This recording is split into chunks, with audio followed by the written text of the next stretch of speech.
guys, and welcome to the Moms and Murder Podcast, a true crime podcast featuring myself, Mandy, and my dear friend, Melissa. Hi, Melissa. Hi, Mandy. How are you? I am doing fantastic. How are you? Even better than fantastic. Whatever that word is, that's me. Yes, we are doing awesome because at the end of last week's episode, we mentioned that we had a real treat coming up for you guys this week. And as promised, we have a very special guest joining us. Allie Sweeney is back for her second annual visit to the Moms and Murder podcast, and we have another crazy story to share with you. At the end of the episode, Allie is going to tell us all about her latest project. And welcome, Allie. Oh, thank you. I was listening to the episode like, oh, I wonder what their special surprise is. And I thought, oh, I think it's me. Yeah. It's Yeah, you. So It's always been you. I'm so thrilled to be back. Yes, thank you so much for coming back again. We are so excited to have you back. For those who aren't familiar with Allie Sweeney, I don't know who you are, but maybe there's some of you out there. So she has produced numerous rom-com movies for Hallmark Movies and Mysteries and has recently been working on a franchise called the Chronicle Mysteries, which she has co-created and sold to Hallmark and has been the executive producer of. So all these things, these wonderful things that you're doing, Allie. We're so excited about your new movies. And this franchise combines your love of rom-com stories, the conniving personality of your long-running soap character, Sammy Brady, and your love of true crime podcasts. All together in one place. It's amazing. It's remarkable. Yeah, thank you. So your new character, spoiler alert for those listening, is a podcast host. So it's just so perfect that you're here with us doing another episode of our show with us. You're like, what did Melissa call you last time? It was nice, whatever I said. Compliment. Nice and flattering. America's sweetheart is what I like to say. Yeah. And queen, but with a KW because she is. What does that mean? Oh, wait, I think it's the cool way of saying it. I think the Oh. youths say queen, but yes, queen with a KW. If I say queen, you're just like an old Queen Elizabeth. You don't want that. Yeah. The band Queen is making a comeback, so I feel like There you go. it is cool again. It That's is. true. Yeah. So as I've said 100 times already, we're so excited to have you back with us, and we cannot wait to hear more about your new movies. But first, we have a bananas episode to break down. So Allie, last time you were on the show, we discussed the murder of Kathleen Peterson, who is the subject of the well-known documentary called The Staircase. And it is the famous story that has the nation divided over whether the husband did it or the owl did it. So if you haven't checked out that episode of our show yet, it is number 33, and it's one of our favorite episodes. So we highly recommend you check that out. This time we're going to be discussing an equally wacky story out of Omaha, Nebraska. And before we get started, we're going to jump right into We Googled This City.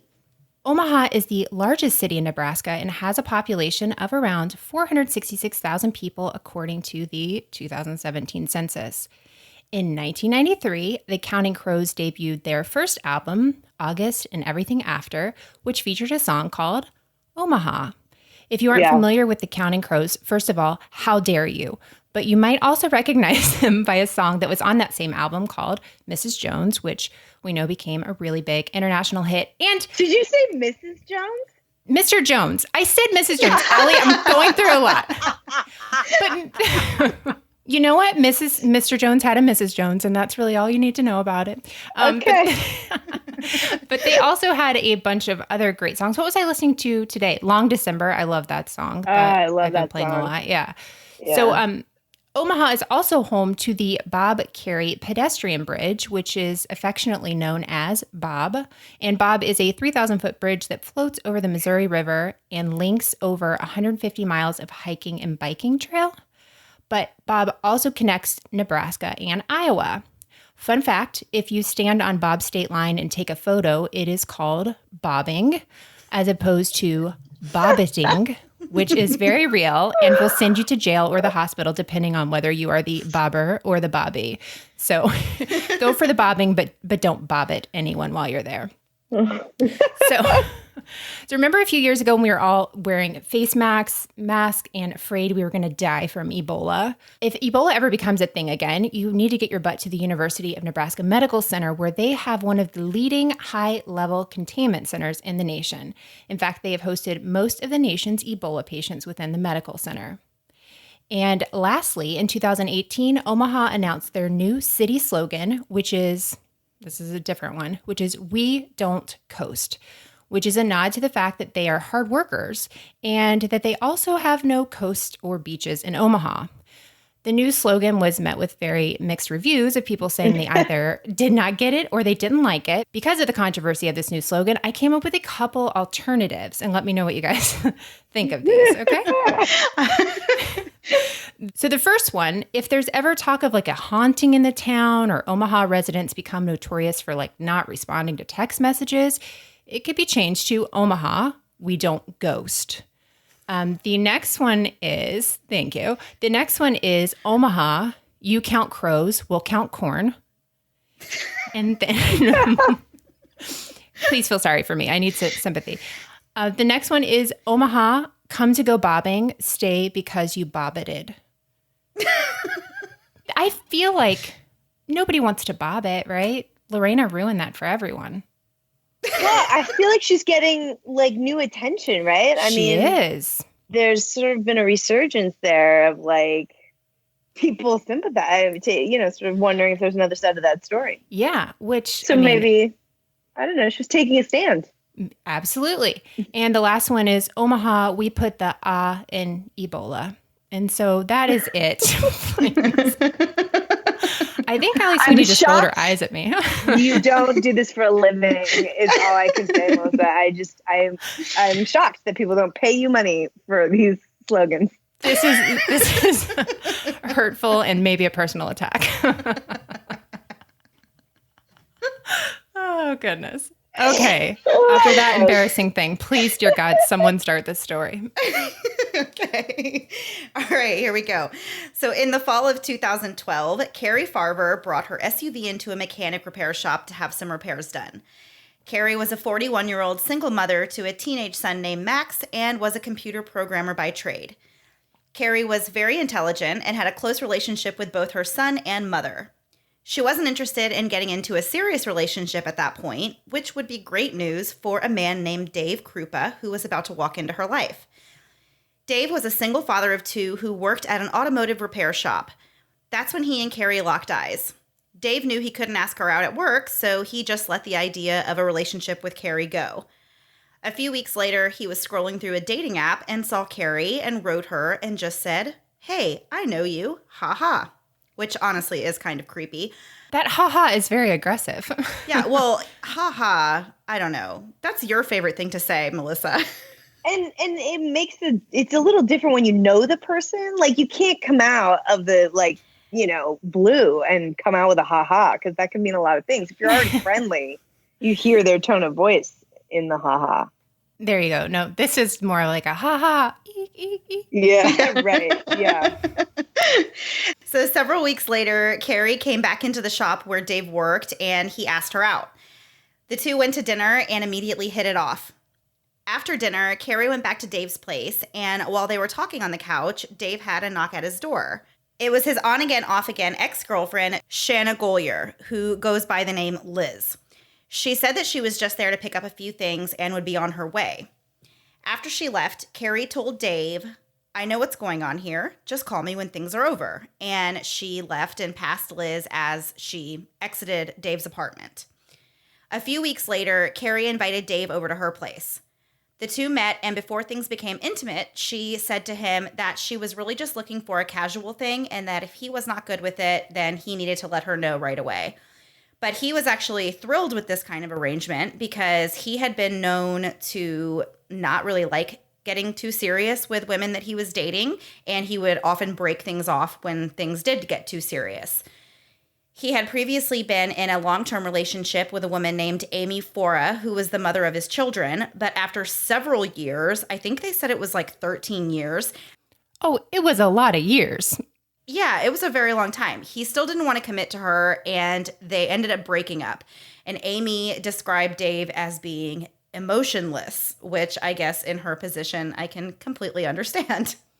Well, did you see him? He was emotionless. Well, yeah, I mean, that was a good description. Yeah. Carrie and Dave continued seeing each other as often as possible. They were definitely suited. But 2 weeks later, on November 13th, Carrie had stayed over at Dave's and Dave left for work. Carrie would soon be following behind to start her day. Carrie logged into Facebook around 6 a.m., logged out. You know, things are bad when, like, we know exactly what time she logged into Facebook. Right. Like, I feel like that's a, little Time warning stamps, yeah. to people. Yeah. Carrie logged into Facebook around 6 a.m. She logged out and at that point would be headed to her office.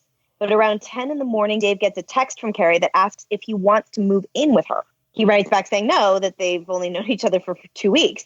Although Dave had said at this point, if he was going to be committed to someone, Carrie is the kind of lady he would commit to, which is kind of a nice thing for him to say. Like, let it go down gently, right? Right.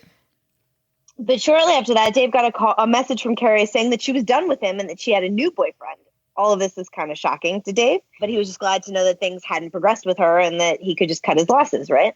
It's such a guy reaction, right? Like, oh, well, I guess I know now about her. Yeah.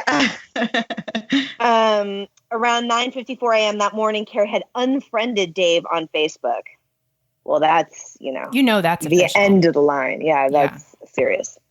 An hour away in Macedonia, Iowa, was where Carrie's mom and stepdad lived. Carrie's mom, Nancy, described Carrie as a free spirit and an adoring mother. She said that Carrie also, unfortunately, had mood swings and depression and was eventually diagnosed with bipolar disorder. But through it all, Carrie stayed a loving and devoted mother to her beloved son, Max. Carrie's mom knew about Dave, but only knew him by his first name. On the afternoon of November 13th, 2012, Carrie did not pick up her son, Max, from school. That weekend, Carrie did not text her mom a few days after, but she finally texted her mom to say that she had quit her job and was moving to Kansas. Okay, so, this is the part of the story where I was like, whoa, slow down. Right? I mean, it's hard because as, we're all sort of moms and you know how you feel about your kids. And I don't know, I don't go to the grocery store without checking in with my kids. Right. So I felt like that was sort of a big shock to me, but the mom was explaining that Kansas wasn't a surprise because she knew that her daughter had been looking for work in Kansas. Right. And that if she had gotten the job, they had already sort of discussed this possibility and that Max would stay with his grandparents so he could graduate from high school without uprooting his life, which look, it's a tough decision. But when you're trying to do what's best for your kid, and they're older like that, that's a big deal, right? Yeah. Uprooting their life, expecting them to just go to Kansas is hard too, right? So she's got so many things she's thinking about. But a few days later, Max was attending a family wedding and his mom was supposed to come to it. And he kept looking for her and she never showed up. And hearing Max talk about it was just. That was so hard hearing him say that he just kept looking up and it kept getting later and later. And then, oh my gosh, it was so awful watching him talk about that moment where he's waiting for his mom who he hasn't seen and hasn't really spoken to. And it just broke my heart hearing him say that. It broke my heart. I know if I'm 5 minutes late for picking up my kids from school, they immediately jump to where are you? Are you okay? Right. I mean, they're so alert to stuff like that. And I can't imagine how he must have felt. It must have been the longest 2 hours of his life, right. At that wedding. Ugh, so sad. Soon after, Carrie texted her mom that she had broken up with her boyfriend and she wanted to check into a mental facility. Nancy had absolutely no information except for the first name of this boyfriend. And she was worried, but she, felt like she was hearing from Carrie. So she tried not to worry too much. But, she had that mother's intuition that something was wrong. Right. And Nancy tried to file a missing persons case.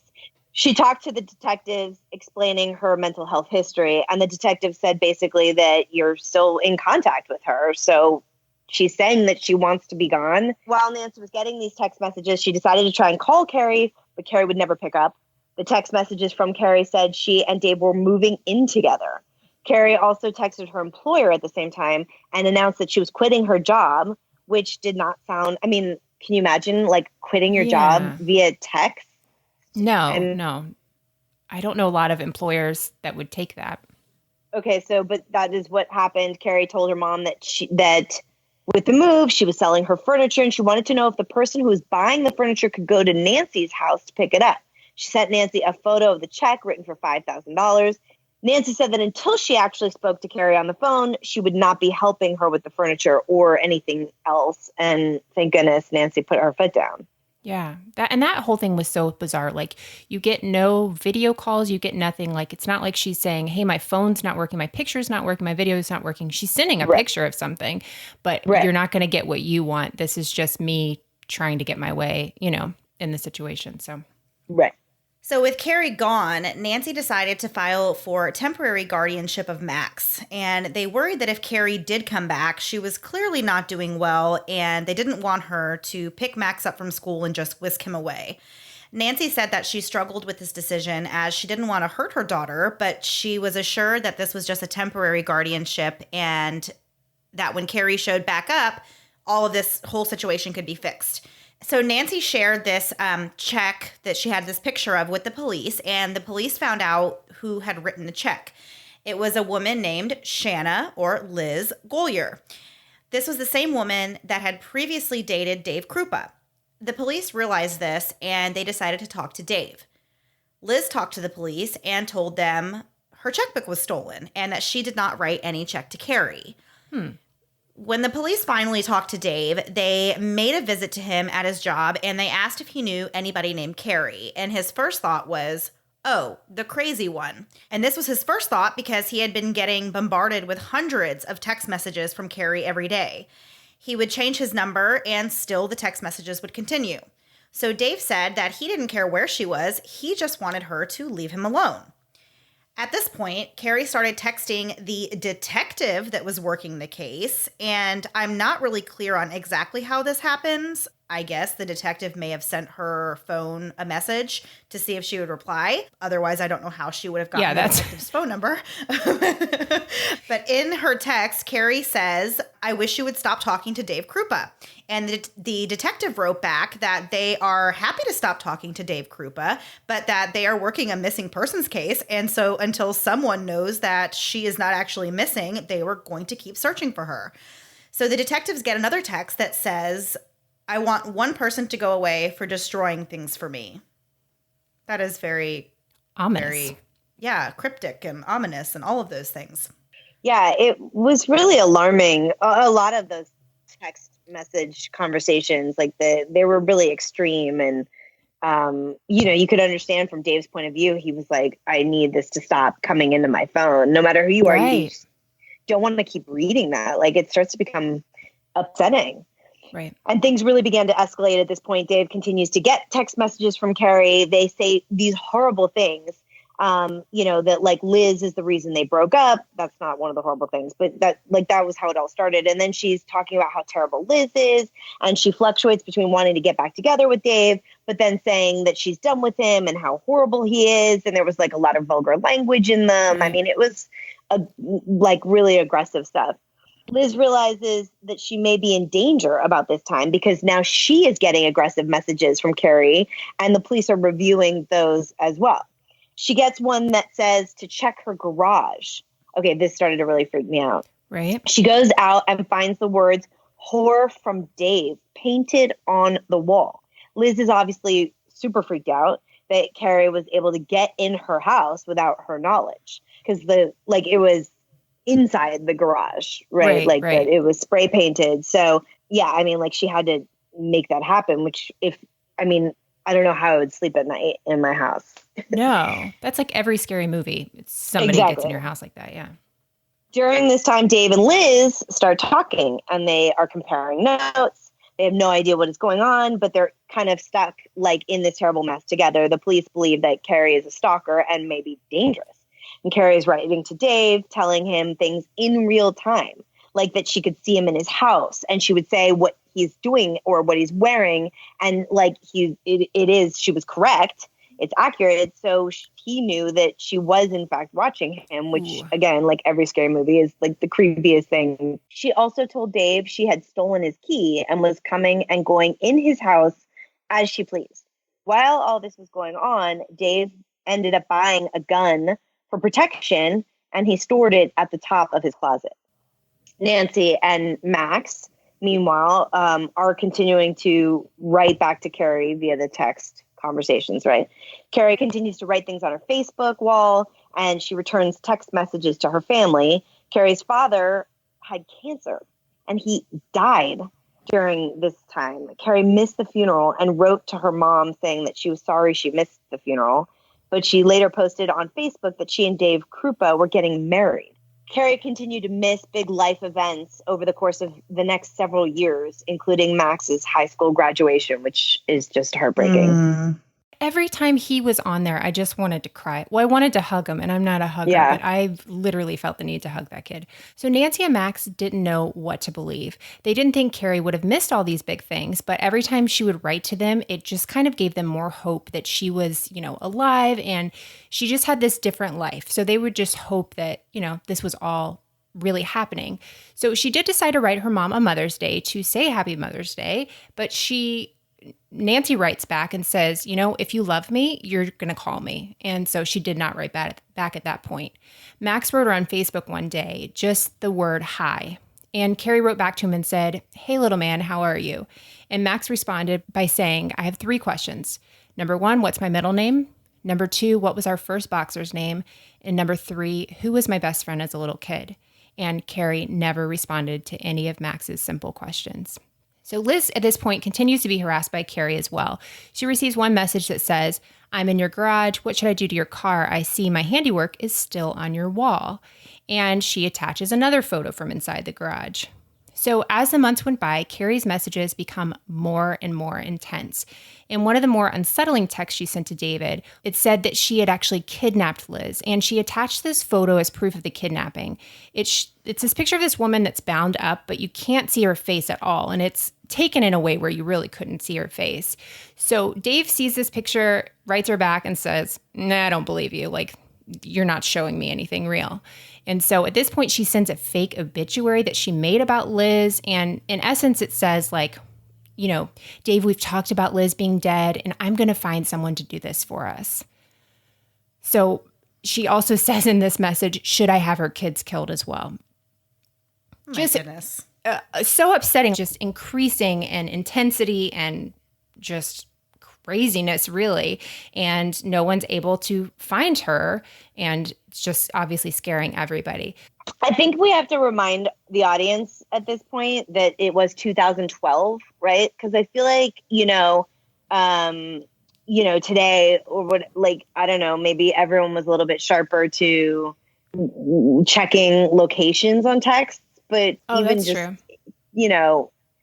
In 2012, that was a much harder thing to get a hold of than it is today. So we're going to get back to this after a quick word from this week's sponsors.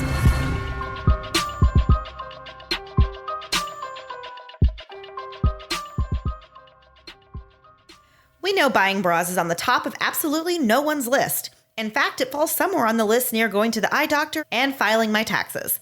Thankfully, now there's Third Love. Third Love helps you find the perfect bra and fit by taking their Fit Finder quiz. The quiz is super easy and fun and takes less than a minute to complete. It goes over a few questions that I didn't even know would be key to helping me find a great bra. Over 12 million women have taken the quiz to date, so you know it's tried and true.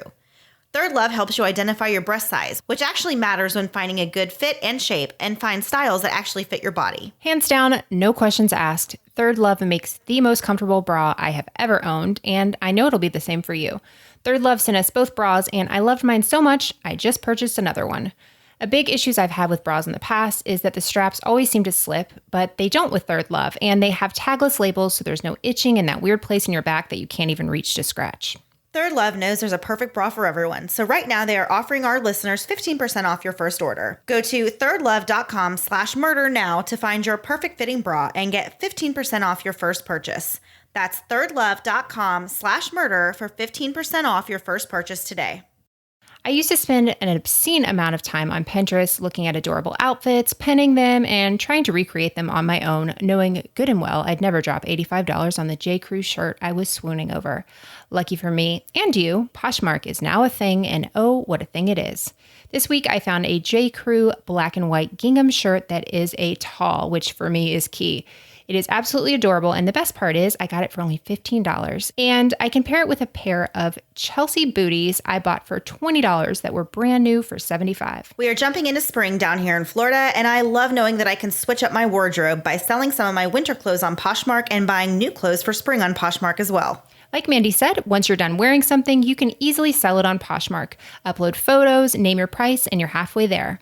Once you have a sale, Poshmark sends you a prepaid shipping label in your email, and you drop the package in the mail. Easy peasy.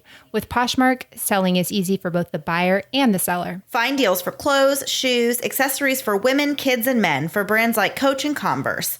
Listeners of Moms and Murder get $5 off your first purchase. Just enter the invite code MURDER5 when you sign up.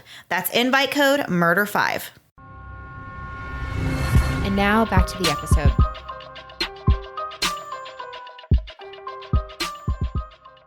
Carrie sent another message to Dave shortly after saying that she had found an apartment and it was just a few buildings away from his.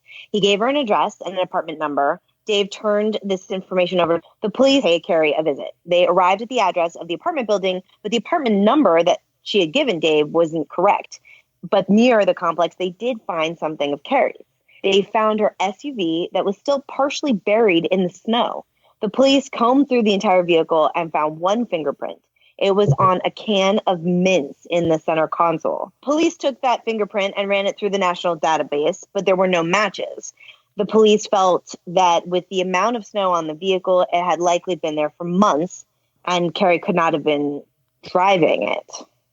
On August 17th, I have so many things to say right now. I just need to say whatever. Get them out. Oh my Get them gosh. out, Allie Sweeney. Yeah, I know. I just find that great. I mean, like, you must just, I can't even.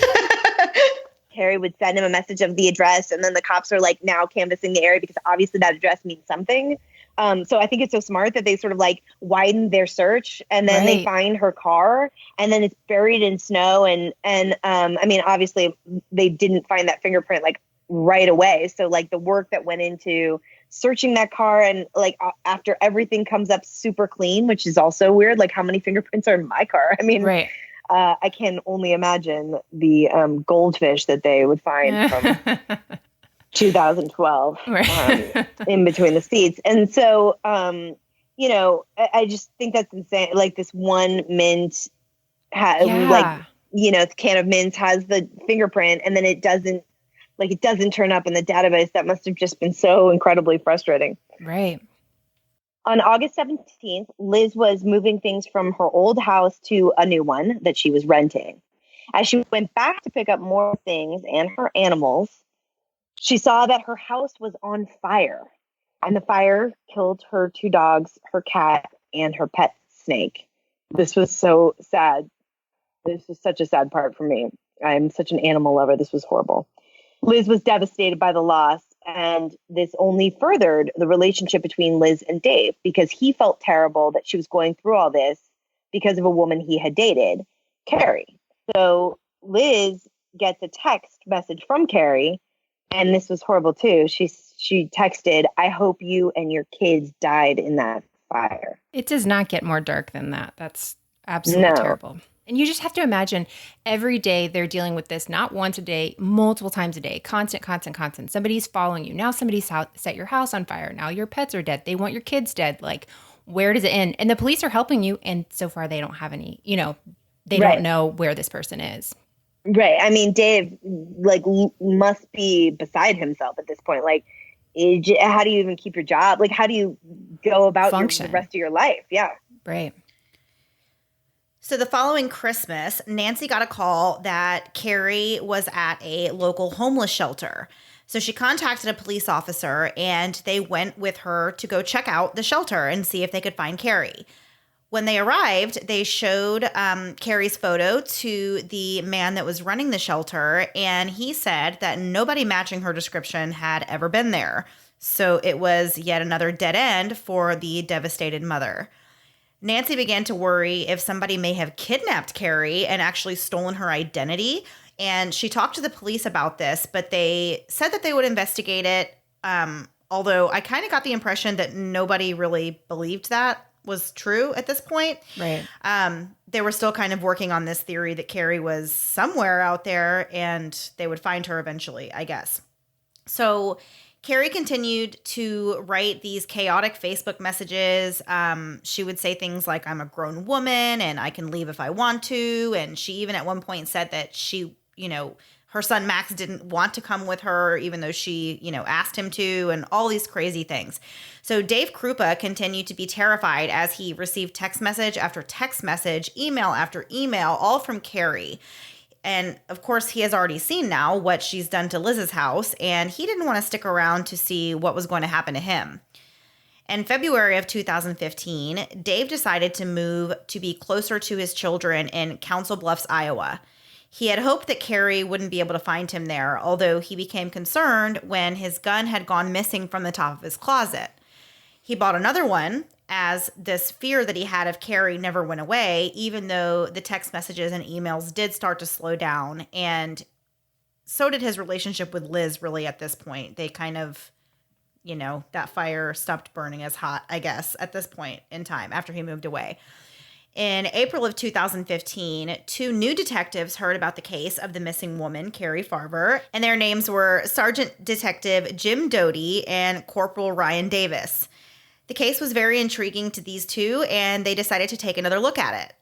After reading through the file, they decided to look at this case in a new light. They wanted to each research it from a different angle. So one looked at it with the theory of Carrie being alive and well, and the other took a look at it through the eyes of, we're looking for a person who is no longer alive. And isn't that amazing? Yeah. Yeah. I feel like that kind of changes everything when they have these two new sets of eyes that have the same evidence, but they're just saying, we're just going to look at this different than people have before. And I wanted to cheer when that happened because you just knew they're on the right track now. It's just so smart. I just, again, want to celebrate that these guys weren't just willing to give up, that they wanted to try again and that they were going to okay, let's step back and start over. And it was just really yes, you want to cheer for these two detectives for getting to the truth.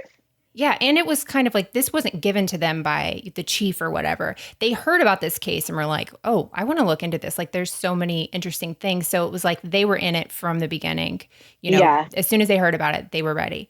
So these detectives start to make their rounds to talk to everyone associated with the case. They talk to Dave, who thinks Carrie is alive, and he's still receiving these crazy text messages and emails from her.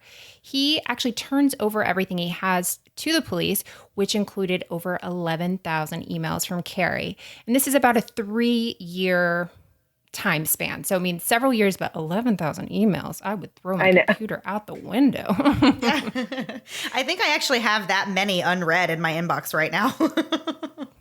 But I think, he was changing his phone number and she would get it. So I don't even know if him changing his email, which he may have, would have really stopped her. She was able to get this information that he wasn't giving to her, They were actually scheduling a time to talk to Liz when one day Detective Davis was walking down the hall and walks right past Liz, who was actually on the way into the office to file a harassment report against Amy Fora, who is the mother of David's kids. So the detective working this case quickly asked if he could be the one to interview Liz, which he was allowed to do. But Detective Doty, I believe it was, he was the one that was when I saw her, it was like watching a ghost. I've doing all this research and listening, and it's like watching a ghost, walk down the hall. So he was really excited he got to sit and talk to her. Liz tells Detective Davis that she believes that Amy was the one who's behind all these messages.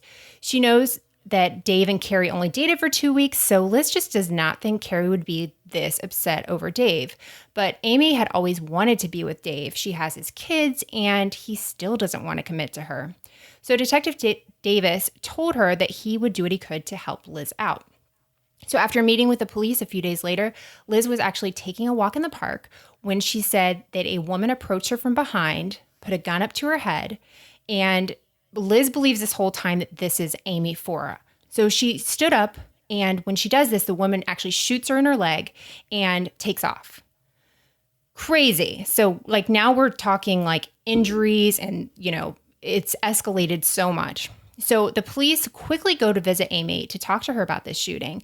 And the officer does the most genius thing to me. And he feels the hood of Amy's car before he actually knocks on Amy's door. And he realizes that her hood is cold. So she had not been driving that car in the past few hours. Officers bring her down to the station and they give her a polygraph test. Amy actually fails the polygraph test. But after speaking to neighbors who confirmed Amy was at the house all day, plus her car was literally cool to the touch, they believed that Amy had never left her house and therefore could not have been the person that shot Liz. Detectives believed at this point that Liz had shot herself. What a huge, yeah. I mean, that was like record scratch moment for me. Right? I mean, because the whole house of cards unfolds at that point. Or the house of cards collapses at that point, but like shooting, they think she shot herself. Like, can you imagine shooting yourself in the leg? No. For any reason. There's just a lot of things I want in life. But shooting myself in the leg is not a way to get pretty low it. down there. Yeah. The detectives have Liz's phone and they begin the tedious task of going through all of its contents. Anthony Cava is an IT supervisor, and for $1 a year, he is a reserve deputy after hours. I love that he donates his time. That's amazing. Like there were just so many great officers and people involved too in this case. Absolutely. They're such heroes. Okay, so he begins to work with police on going through Liz's phone, and he searches IP addresses and finding photos that she may have deleted or hidden on her phone. Which, by the way, I can't do any of those things. So I can hardly make a call on my phone. They find in Liz's phone a photo of Carrie's phone, and she had a photo of Carrie's SUV on her phone. They were able to determine the photo was taken while Carrie's SUV was missing. And they also found that strange photo of the kidnapped and bound woman that Carrie had messaged to Dave. Okay. That's a lot to unpack. Things are starting to really unravel quickly in this story. Anthony was also able to find a YouTube video called The Husband's Cheating Place, which was a video taken inside of Dave's home. He was able to match the IP address to Liz's house.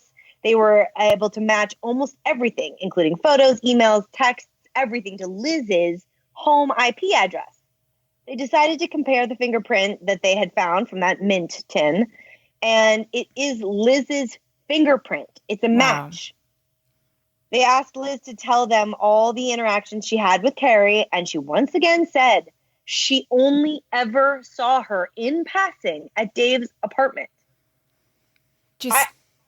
I mean, like, all of a sudden, just even when you're watching the show, taking in this case, it sort of all comes at you at once when you realize all the things that happened, because now it's, the fingerprint's sort of like the giveaway, but like she did all of those things for years. Wasn't a long weekend. She lit her own house on fire with her animals inside. Like, what kind of a person?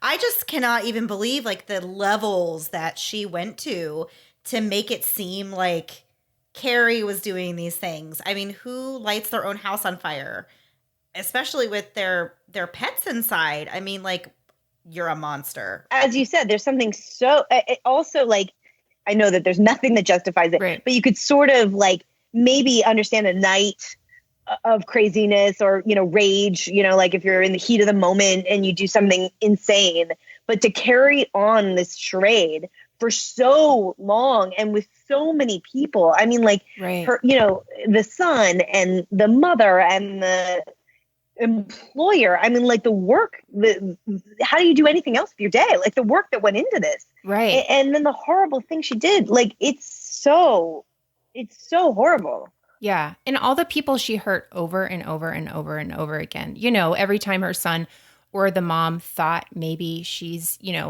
that's really her. Like that just reopens it and they have to grieve over and over and over again.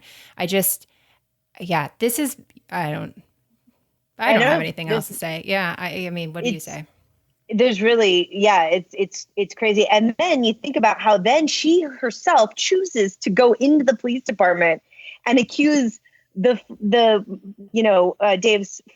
mother of Dave's children of harassing her. Right. Like she goes in there and seeks out the police to help her as if she's someone's victim, and then basically attributes all of her feelings and her motivations on this other poor woman. Right. Like, I mean, that is a whole other level of psychopathy right there. Right. For sure. So all this is happening, right, with the detectives and I guess Dave, and then obviously Liz, though she doesn't know it yet. But meanwhile, Nancy and Max have no idea that there are new detectives on this case, right? So one day, Detective Doty and Davis come to the house to talk to Nancy. And Nancy said she was sort of standoffish with first. I mean, her experience, you know, honestly, with the police and when she was filing this missing person report in the first place, like, you know, it wasn't super productive from her point of view. And so, you know, she never got anywhere with the police, but she quickly realizes this time it's going to be different. The detectives say that they believe those messages were not from Carrie and that they think she did not leave on her own. Nancy said she changed her tune when she heard that the detectives were really, truly investigating the case and that they were seeing the same things that she was. And, you know, that they realized that Carrie is not a monster, that, you know, there must be something else going on here. Right. Well, and that has to be so hard with the detectives telling you, well, she could have left and she has, you know, has had a history of doing some other things. And so you can't say this isn't her. Plus, you're getting these messages. So I can see how she's been through so much, you know, this whole time for years. Detectives wanted more information from Liz and to find out exactly what happened to Carrie. So they continue to talk to her. And after the shooting in the park, the detectives have her come down to the police department. So they actually do what we've talked about before in the show, which is like a ruse, and they lie to her and tell her that they have found a body and they believe that it belongs to Carrie, but they were waiting on labs to confirm. Detective Davis told Liz that they were working to build a case against Amy and they needed her help since Amy seemed to still be texting Liz. So they told Liz that if she got any messages from Amy saying that she had anything to do with Carrie's death or disappearance, to let them know and that they would be able to use that in their case. At first, the emails Liz was getting from Amy were very vague, and the police thanked her but told her that they really needed more than what they were getting. Liz said that she was happy to help however she could, and she asked Amy in a text message, if you really shot me, what kind of gun was it? Did you ever meet up with Dave's ex, Carrie? Liz said that Amy responded in a text that said, the gun was Dave's. Don't worry, you didn't get it as bad as Crazy Carrie. So Amy continued writing to Liz and said that when she saw Carrie, Carrie said that Dave was her husband and that she attacked Amy 3 or 4 times. And that's when Amy attacked her and then stuffed her in a bag with crap. That was a quote. Here's a question. Doesn't she know that, like, I don't know, the police are checking these text messages. So if Amy's sending these text messages, she's not very bright to be like, here's the kind of gun it was.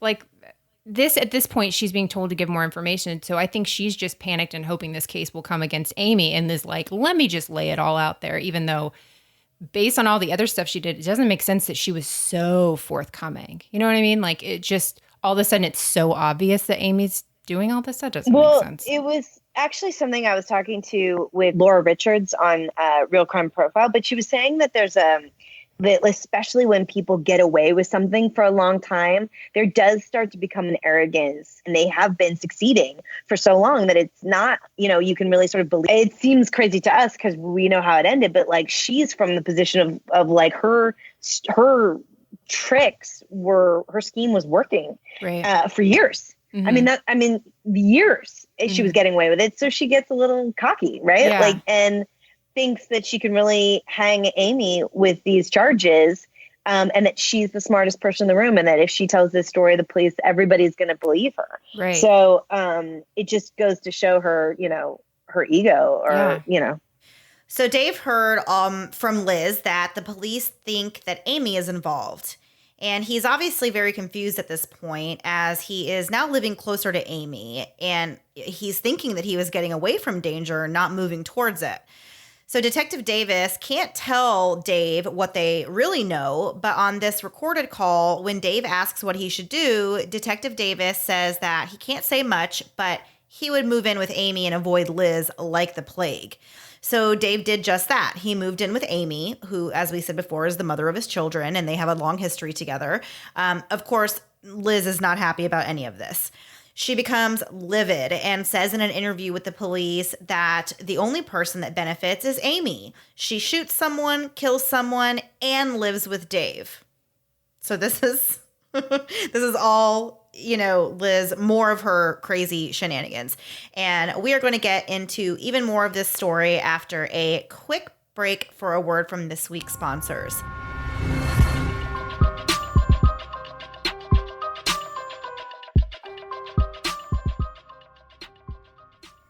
We're excited to tell you guys all about HelloFresh. If you are a big fan of easy, convenient, and delicious, HelloFresh has your name written all over it. HelloFresh is a meal delivery service that will change the way you eat.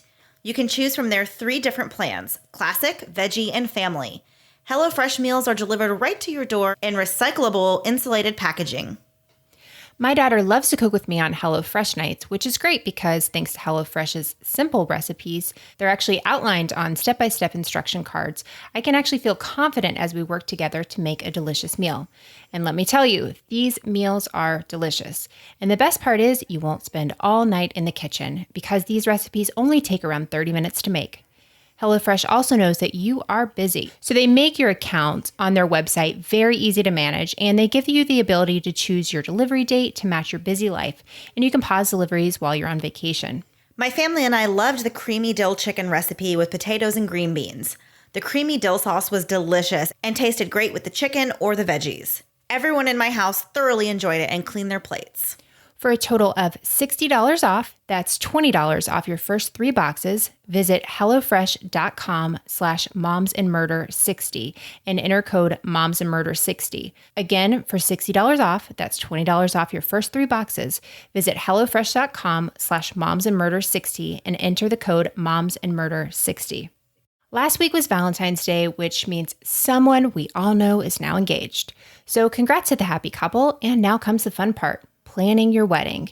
If you're one of these newly engaged couples, do what over 500,000 couples have already done and use Zola to make planning your wedding and registering super easy. When you're newly engaged, it's hard to know where to start, but with Zola, you can create a free wedding website that's so easy it just takes minutes to set up, and you can choose from over 100 wedding website designs that are sure to fit any couple's unique style. You can also add your Zola registry on your wedding website so guests can get the details they need and are able to buy your wedding gift in one convenient and beautiful place. When your registry is easy to use and find, you're 95% less likely to get homemade oven mitts from your Aunt Phyllis. It's just science. Plus, your guests will love free shipping and returns, price matching, and more. When my husband and I got married many moons ago, we had guests coming from all over. Because not everyone was from the same place, we had to register at a lot of different stores so everyone could find something. Zola would have made it so much easier to just register for gifts so anyone could just hop online to buy. When I was on their website, I just found it to be super easy to move around on and somewhere you can easily tell your family and friends to go to, and it makes it just an easy process for everyone. Plus, you can register for gift cards to your favorite brands like Delta, Southwest, Hulu, Home Depot, and more.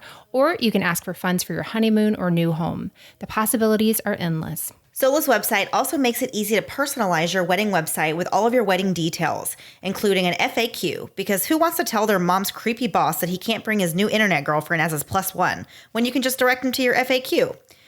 Start your free wedding website and also get $50 off your registry on Zola. Go to zola.com/moms.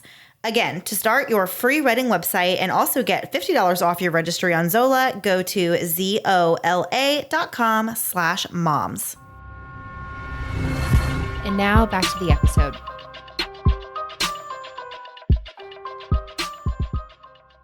At this point, Liz gives detectives access to her email. She is getting even more emails from Amy. And in one email, Amy writes, "I reached over to Carrie in the car and stabbed her in the stomach. She begged me to let her talk to her family."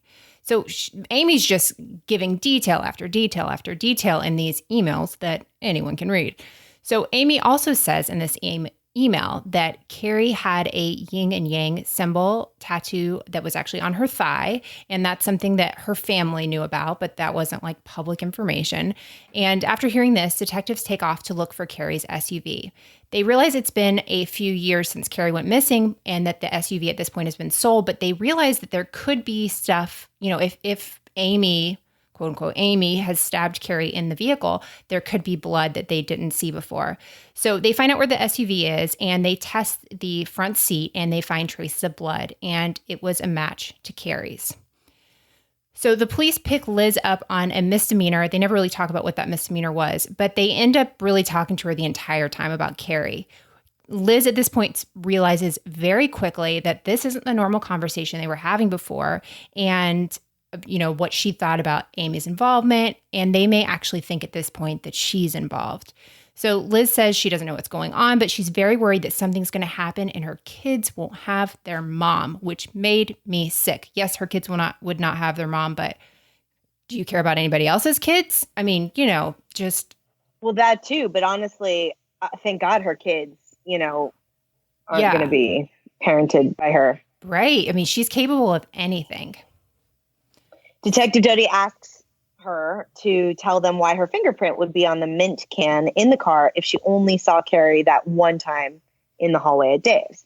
Liz said she didn't know why. She had never been in her car, and she, at that point, asks for an attorney, which is always the smartest move in that position. Well, I whenever she was talking to the police and I watched, the interview footage or whatever, and it just always reminds me when someone, when the police catch you in something that, they have you caught, they have your fingerprint in this woman's car, and to sit there and just be like, I don't know how it got there. It just reminds me of my kids trying to get out of being in trouble. It's okay, I know what you did. I know that you at least were there or had a part of it. So it was just very I don't know. It's just awkward and uncomfortable to watch someone try to sit there and say to the police, I don't know how it got there. Really, there's only one way your fingerprint gets inside of someone's car. There's only the one way. Yeah. No, exactly. You're and for me, I'm always oh, really? Do you think, was it the dog? Is that what we're talking about in my head? That's it. That's the only people left. Detective Doty asks her to tell them why her fingerprint was in the mint can. And Liz says she doesn't know why. She asks for the attorney. The interview ends and she bonded out for the misdemeanor charge, but they needed more evidence to charge Liz in Carrie's murder, which I found I was just screaming at my TV. You can't let her go. What's happening? Right. But they don't even have a body. On December 22nd, 2016, prosecutors felt they had enough evidence to indict Liz for the murder of Carrie Farver. Detectives are still working on having as much possible evidence as possible because they don't have a body, right? So they have to go back to Dave and ask, is there anything else that he might remember or can think of that would possibly help with the case? That's when Dave remembers an old tablet he had in storage. In it was a memory card which helped seal Liz's fate. When it was time for Liz's trial, she chose to have her case heard by a judge instead of a jury. The prosecution had a plethora of evidence and lays it all out. They had Carrie's blood in her car, Liz's fingerprint on the mint tin that was found in Carrie's car, the emails that read like confessions, IP locations that led police straight to Liz's door, and they even found a purchase on Carrie's bank card. One of the items was for a shower curtain. So police looked at what bath curtain was specifically bought, and they knew it was familiar as they had seen it previously in Liz's house. Prosecutors argued that although they didn't have a body, they had more than enough evidence that Carrie was dead and Liz was the culprit. Crazy. So the prosecutor said that on the morning of November 13th, 2012, Carrie was logged into Facebook at around 6 a.m. Dave went to work and she logged off and was getting ready to leave for work herself. At 9:54 a.m., Carrie's Facebook page was accessed and Dave was deleted as a friend. From then on, Liz became Carrie, online and in text messages and emails. Detectives dug through the memory card that Dave had found for them, and they found thousands of photos on it. One of the photos was of a tattoo of Chinese symbols that meant mom on someone's foot. They said the foot had lines on it and was clearly the foot of a deceased person. They were able to track down Carrie's tattoo artist and match it to one that Carrie had done years before. They also found a photo of a leg with a yin and yang symbol, which was also a tattoo that Carrie had. And the yin and yang tattoo was something that the police had heard from, fake Amy, who was really Liz, when they brought it up when she said that she had killed Carrie. Liz's defense attorney admitted that this case sounded like a crazy movie because it wasn't a real story. None of this had even happened. That even if all these photos, emails, and texts are out there, it doesn't prove that Liz ever murdered Carrie, which... But what does it prove? Yeah. Best case scenario, you don't know a lady's missing and you take over her life and send all these pictures and do all these creepy things. That's right. That's it. That's what we got. I don't quite get that. So in the end, the judge finds Liz guilty of first-degree murder and second-degree arson for setting her own home on fire. She was sentenced to life in prison plus 18 to 20 years for the arson charge. By the way, I love that.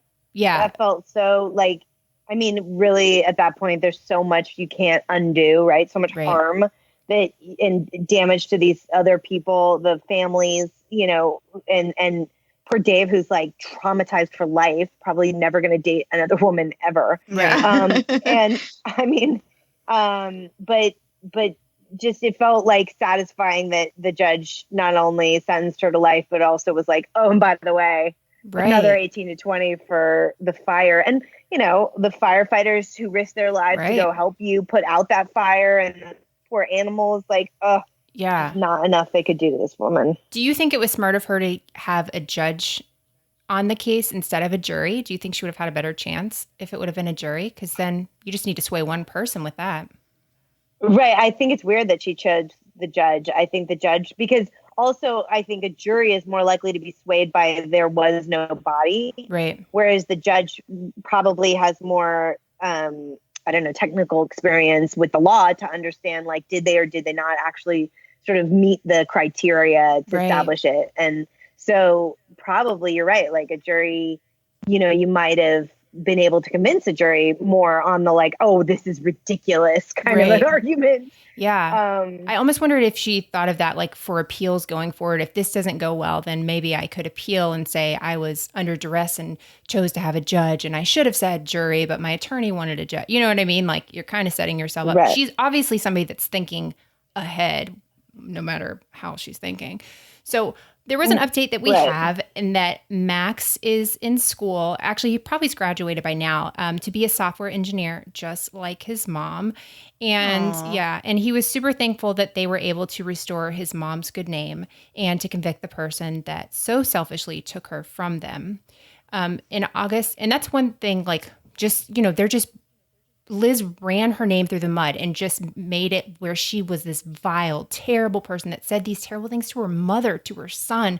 And, they know it's not her, but I'm sure that would be really hard to just think of. Hard to hear. Mm-hmm. Yeah. And to think other people who don't know. Right. And I love that he went into that same career and that he's able to remember, he can think of all those things. I mean, he's never going to be able to unremember that, but that he knows that wasn't her. He knows for sure in the core of his being, as opposed to having to believe on faith. Right. And I think that's, we can be grateful to those detectives for that. Absolutely.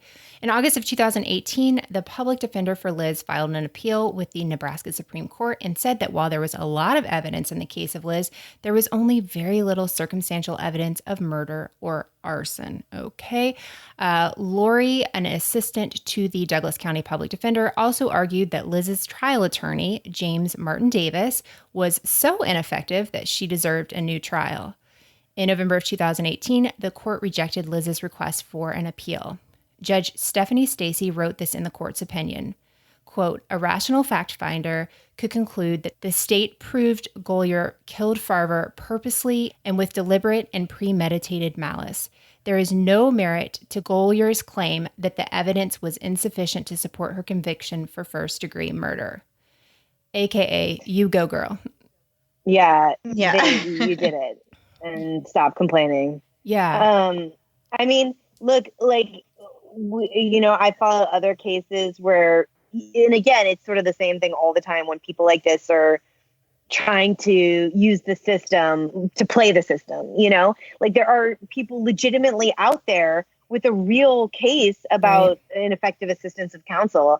And, thinking that people like this are wasting the court's time, it's just so frustrating to me because, for her to like go through that whole process, it cost us all the taxpayers money and time. And, there you are like filing these things and the judge has to write this whole ruling when like everyone's time would be better spent. And, she should just sit there in prison and think about what she did forever.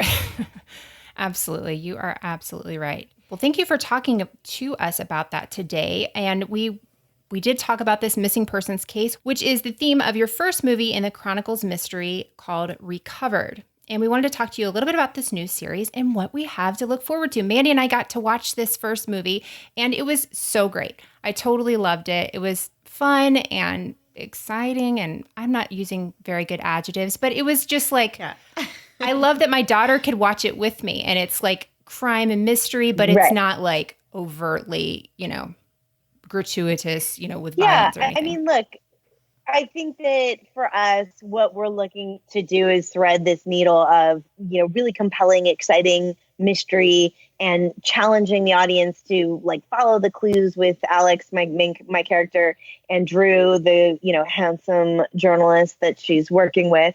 But that it can also be something your kids could watch, or you could watch with your parents, and you don't have to sort of worry, if you're not in the mood, or if you're not the kind of person who likes gory graphic stuff. Like sometimes there's just only so much that you can take of that, and you want to be challenged with an exciting mystery or even a murder mystery, but you don't like really, there's some things you can't unsee. Right. And so for me, like I love the crime genre. I am fascinated by true crime and the justice system and all of it. Right. We talk about these cases. And I think it's also interesting, but I think there's a way to do it without pushing those other unnecessary boundaries. You can still make it exciting and different. And so for me, that was what I loved about doing the Chronicle Mysteries, is that because she's a podcaster, you can really go after cold case files and tell exciting stories and dramatic and dangerous stories. Yeah. When did the idea come up for this series? Because we know you love podcasts. And when did you decide, I want to be a podcaster in this movie? Oh, it's so funny. Yeah. It just so happened to be like at the beginning of last year, I was just having some great conversations with people on the internet. And I thought like, no, I'm just teasing. Yes, you girls are absolutely my inspiration for these movies. I don't know how else to say it.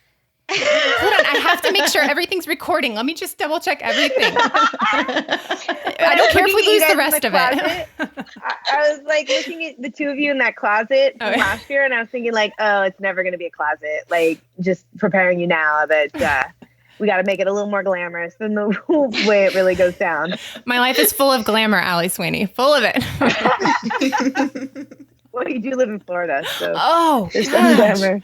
Oh, I thought you were. That was a dig. I'm in California. I can't talk, but you guys are just all over the news right now. All right, so, but yeah, no, I love listening to your podcast and listening to a bunch of other podcasts that I have really enjoyed getting into, and unfortunately, I spend a lot of time in the car and commuting, and you guys keep me company, and I really enjoy the stories, and I find that there are some podcasts, they're really in the news and actually making a difference and looking in these cold cases. And it was just so fascinating and exciting to me that I started to realize there was a character to be had there and a story to tell in a scripted series about how it can be dangerous and how you can, get a different outcome in a case or whatever. Right. And so all the podcasts that I listened to inspired me. And I just thought it was super relevant right now with, all these indie podcasts that are out there. Yeah, that's awesome. What did you want to see in your character, Alex, that you were not seeing on TV?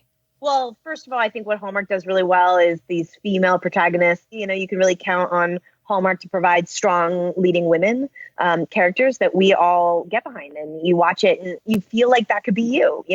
I think the spin I wanted to put on it was this armchair detective thing that's happening, and how you're listening to these shows or hearing about the interrogation, and you do get that sense in you of like, oh, I could tell when he was lying, or, you just sort of start to put together those clues yourself. And I felt like Alex could really be that woman who going to go do something about it. And I think that's sort of like what we all fantasize about when we listen to these things. Yeah. And I love that you were able to, we know you're a big fan of your horses and podcasts, and you were able to incorporate that in the movie. That was kind of cool. It was like, wait, that's really an Ally Sweeney thing. We know that. I know. It was, also that a lot of those actors are people that I have worked with on other movies, and some of the locations are just like, just the opportunity, yes, to ride a horse and like include that, in some ways those were clues I came up with, that I was like, oh, well, if you were a horseback rider, that would be, these are the ways that you would figure that out years later, And I love the difference between a detective whose job it is to figure it out, and those of us who are just sort of thinking we're quite clever and we can do it ourselves. You kind of have to like build in that stuff you would figure out. Right. So we know that making movies that families can watch together is something that's important to you. And do your kids watch your movies? Is it something that you guys do as a family? Do you sit down and all watch your movies? The truth is I'm a little self-conscious watching my work with my kids, but I do get really excited about having them experience it. So sometimes I'm hovering behind them, like watching, but I do really love getting their feedback from the movies. And I have said a couple times, but it's true. Megan is very what's the right word? Like cutthroat. Like she thinks everyone is guilty, and she's the first. She's very accusatory. And I'm like, Megan, the murder hasn't even happened yet. Well, I think they're guilty. I love that. You gotta love that, yeah. So I don't know who played Chuck, but I loved his character. He was so fun, and the gossip journalist. I just love those like little characters in there, not little, but those pieces of it, that just ended up being an important thing, because gossip is really, I think it's very important, much more important than people realize. I was glad to feel very represented by a pop culture sort of thing. So thank you. Right. And I think that that is the other fun thing about creating the story myself, right? With Melissa, who is my writing partner. And we talk all the time about all the characters, making sure everyone has a place and a skill set that goes towards solving the mystery together. And that, Eileen's gossip from the tennis courts is very helpful, and that she has the history, or she knows the family, or she knows, the past relationship. And I think all of that, does allow the story to be more rich and interesting and fun. And like you said, like there's always someone you can relate to on the screen that gets you feeling like you're part of it. Right.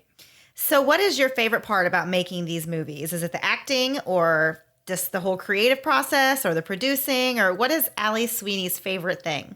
Well, truthfully, developing the ideas really is part of my favorite part, because it is watching, Dateline and Forensic Files, and watching, listening to all the podcasts and getting a sense of like, what's a new story? What's a different type of crime, or a different way or motive for murder? Like just getting all those ideas together. I swear, I think you've said this on the show before, but if someone looked through my Google history, I would definitely get arrested on that basis alone.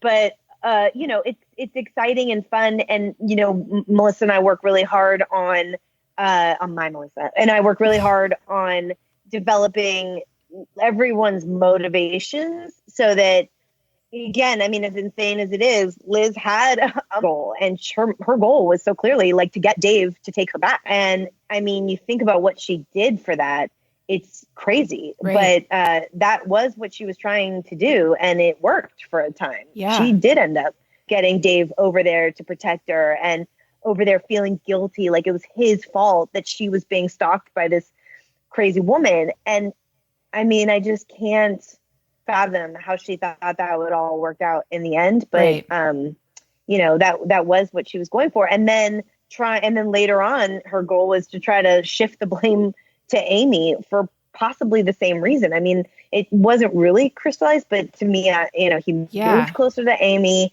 and now Amy is her new obstacle, as if like the two of them are going to be happy together if she can get rid of all these other women he's interested in. Right. Yeah, for sure. Is there anything else you want to tell us about your movies? Well, right. So there are 2 more coming up this Sunday and then March 3rd also. So be sure to tune in to the next 2. And I'm sure you can catch, on demand or a repeat of the first episode, Chronicle Mysteries Recovered, if you're listening to this podcast and missed it last night. How dare you? I know. I forgive you. But I hope that people really get on board for the series, because they are characters that are going to be ongoing, and you get to know them and their journey together. But each movie would have a close-ended, a case that you get to see all the way through to the finish. And, I think this is a perfect case to lead into next week's episode. Yay. Yeah. And I really was a big fan of Alex's style and how she wore sweaters all the time. And I felt that was specifically, again, I identified with her in that sense. Yeah. Yeah. I feel like you did it on purpose, but you don't have to tell me. Yeah. I mean, I just let you wonder. Yeah. But it was very podcast chic. A wardrobe fitting, honestly, and I don't hate shopping, but it's not my favorite thing to do. But you go to a wardrobe fitting and basically for like 90 minutes, you try on, 50, 60 different outfits. It's like a lot. You just are taking clothes off and putting them on and whatever. And it was so fun. Flo, who does the wardrobe for these movies, she and I would just be like, that's not podcast chic. Take it off. Take it off. So we had we were just at a very specific style we were going for. And, it was inspired by some people. I love it. I'll leave it at that. That's funny. Well, I feel like there was too many pants to be me or Mandy, to be perfectly honest. Like we've got the pajama thing going down. I'm all business on the top, but I'm wearing pajamas on the bottom all the time. Since we're talking about wardrobe right now, Allie, I don't know if you can see my shirt, but I wore it just for you today. Can you see it? Yes. That's amazing. It's very aggressive, I feel. Very aggressive. Her shirt says the husband did it because Mandy is trolling us. Yes, I am. But I mean, I love that shirt, and I think there's, definitely not. You're not wrong. There you go. So, Allie, if you have a quick minute, we wanted to play our little last thing before we go with you. Yes. Great. Okay, so we have a question from Sarah H., and it is, what is one thing that you would never want to buy in a buy one, get one free? What's one thing you'd never want to have a buy one, get one free of? Oh, I don't have to go first. No, you don't. Mandy, do you want to go first? Let's make Mandy go first. Yeah, with her sassiness. Go ahead. So Melissa shared this. She told me earlier today that this was going to be the question. So I've actually had time to think about it, and I still haven't come up with anything that I would be mad about having a free one of, because I'm just a cheapo and I like free things. So give me anything for free. I don't really care. I'm not picky. But a couple of things that came to mind were just things that you don't need to necessarily, so you wouldn't want to have them. So appliances, I'm not going to want 2 refrigerators. Well, maybe I would want 2 refrigerators, actually. That actually doesn't sound terrible.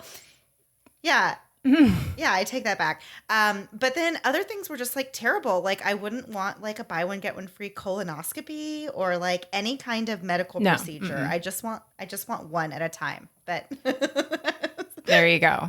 Okay, so mine is probably more accurate, but more embarrassing to admit. So, this is, it's just the first thing that came to my mind, which is that the one thing you wouldn't want 2 of is if you're embarrassed to buy it in the first place. And now you're with your kids or at the supermarket and it's a young man and you're purchasing feminine products or something. The last thing you want is a second box, stacked up, and you're carrying it because you're trying to save money, but the last thing you want is call attention to yourself, lumbering over there with your equipment, a tower of supplies. Them. Yeah. So mine would be a hitman. You don't want to buy one get one free hitman. That guy is not going to help you out. If he goes to the police, if the police talk to him, he's going to give you up if it's a free one. Maybe not on the one you pay him for, but that free one, he's just singing. You get what you pay for. Exactly. And Hitman, I really think it's a quality sort of thing. You got to really give if you want to get in that situation. So, yeah. The B is for bargain. There you go. There you go. That's smart. Is that a reference you're missing, Melissa? Yeah, I couldn't hear you. Can you say it again so I laughed? Doc Torb, the B is for bargain. Why don't I get it? The Simpsons. Oh, okay. So I'm not cool enough for The Simpsons. It's been on for like 30 years. I know, but it's... How could you miss The Simpsons? No, I've seen The Simpsons, but I don't know all of The Simpsons. I feel like it's a culture I've just not been enough in. I'm not cool enough. Thank you, Allie. This is the best moment of my life. It's hurtful. I liked it better when I just laughed because I knew it was appropriate to laugh. Oh, that was hard. So, Allie, last question. I don't know. By the way, it may just outdate you, like age-wise, because it may be from like the first 2 or 3 seasons of The Simpsons. Like, I go way back on that. I'm actually just 22, so this is all new to me. I'm just much too young for these sort of references. Although Seinfeld, I could do. Yeah, I know Family Guy. All right, so Allie Sweeney, last question. If you were looking for a mystery movie you could watch with your entire family, featuring America's sweetheart, Allie Sweeney, and a lovely cast of characters, what would these movies be? They are called the Chronicle Mysteries. Thank you. You will find them on Hallmark Movies and Mysteries channel, Sunday night at 9/8 Central. Perfect. I cannot wait to check all of them out. Allie, thank you so much for coming back on the show with us. And I said in the beginning, this was your second annual visit, and that implies that you have to come back again next year. So there's a third annual meaning like every year we're going to have to get together, get the band back together again. Yes. And so if you guys stay on, we're going to play a promo from our friends with A Date With Dateline. Allie, have you listened to them? You like Dateline? I do love Dateline. I have to check out Date With Dateline. They are the best, the funniest. You'll love them. And they would get your Simpsons reference because they're old. No, I'm just kidding. Older? No, not at all. I talked to you. It's fine. I could take it. That's fine. Ladies, you are awesome. Thank you so much. Thanks so much for coming on. Diabolical. Vengeance. Betrayal. Bad hair. Leaning. Hi, everyone. This is Kimberly. And this is Katie. And we have a weekly podcast called A Date With Dateline, a recap of Dateline episodes. We talk about important issues like grainy surveillance footage, cell phone towers, Andrea Canning's white jeans, and Mankey's hankies. We delve into the details of any victim who's ever loved life or lit up a room. So find us on Twitter, Instagram, Facebook, and iTunes to make A Date With Dateline. And remember, don't watch alone. A Date With Dateline is a podcast hosted by 2 professional amateur true crime TV experts with no formal training but evidence lockers filled with snark and uninformed opinions. Thanks so much for listening to the Moms of Murder podcast. Make sure to check back with us next week for a new episode. You can also find us at momsandmurder.com, where you can connect with us via social media. Please make sure you subscribe and give us 5 stars, because giving us 4 stars would be a crime. Thanks so much.